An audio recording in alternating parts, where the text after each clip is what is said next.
안녕하십니까. 안사에게본의 박인종 회계사입니다. 오늘 제 517강은요. 비영리 공익법인이 재무제표를 어떻게 작성하고 공시를 어떻게 하고 불송시 공개할 때 어떤 불이익이 있느냐 그런 얘기인데, 공익법인이면 돈을 내는 분들은 이제 기부금 공제 등등이 되고, 받는 사람은 상속세나 증여세 면제가 되고 입금 불산입이 되는 것이죠. 관련 결산서를 공시해야 되는데 외부 세무 확인을 받아야 되고, 때때로 규모가 큰 데는 외부 회계 감사도 받아야 돼요. 사용 계획서도 내야 되고, 이제 여기 복잡한데, 이것을 우리 안세재임 채널 10월 26일자에 이렇게 그 내지에다가 제가 이렇게 잘 썼으니까 그렇게 출력을 했어요. 내용이 이제 방대해서 읽으면서 하겠습니다. 자, 일단 비영리 공익법인이라는 게 도대체 뭐냐? 이게 이제 공익법인은 정의는 상호세 증여세법 잘 나와 있는데, 종교, 자선, 학술, 초중고등학교 운영, 유치원 경영, 사회복지법인, 의료법인, 또 역시 공익법이네요. 그 병원, 개인 병원은 그런 건 아니지만 병원이 법인격이다 그러면 공익법인이 되는 거예요.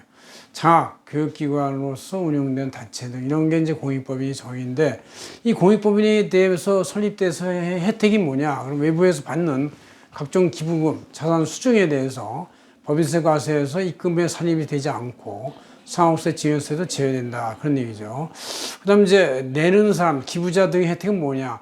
공익법인에 돈을 내는 기부하나 자산을 내는 분들은 지정기부금으로 소득공제 받고 상업세, 증여세, 과세 제외된다. 이것이 상업세, 증여세법에 딱 명시돼서 규정이 되어 있는 것이죠.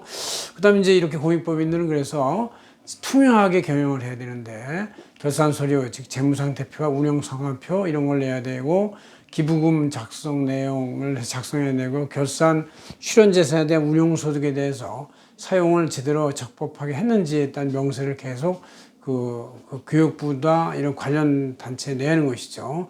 그 다음 장부 작성 비치를 해야 되는데, 매년 출연받은 재산과 공익서 운용 내용을 복식부기에 따른 장부 작성 증빙 비치한다 이런 얘기죠.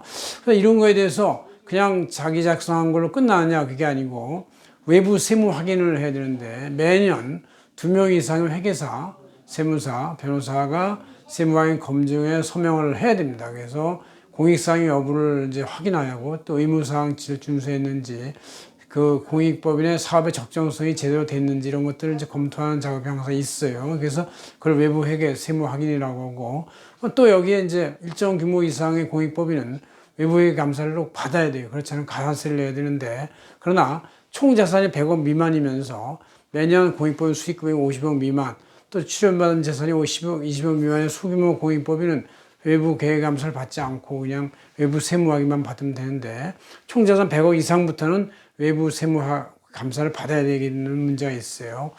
자, 확인 감사 불이행할 때 이런 작성 비치를 하지 않거나 외부 세무 확인을 안 받거나 불이행을 하면 가산세가 있는데, 외부 세무 확인이나 재무제표 작성 불이행을 하면 당년도의 총 입금액, 수입금액, 또 출연액의 0.07%니까 이제 이렇게 따지면 큰 금액은 아니니까 이 가산세를 내는 경우는 있어요. 그러나 가산세 안 내려면 제대로 재무제표 작성하고 의무 작성 비치하고 회계감사나 외부 세무 확인을 받아야 되겠죠. 그다음 사용 계획을 미제출할 때는 출연받은 재산의 사용 계획에 대한 진도 보고서 미제출을 하는 가산세가 있었는데, 그럴 때 이제 미제출 금액의 1%에 해당하는 가산세가 있어요. 이건 꽤 금액이 큰 것이 1%가 되니까 0.07%하고 달라요. 그 다음 오류 공시 사항에 대한 시정에 대한 불이행.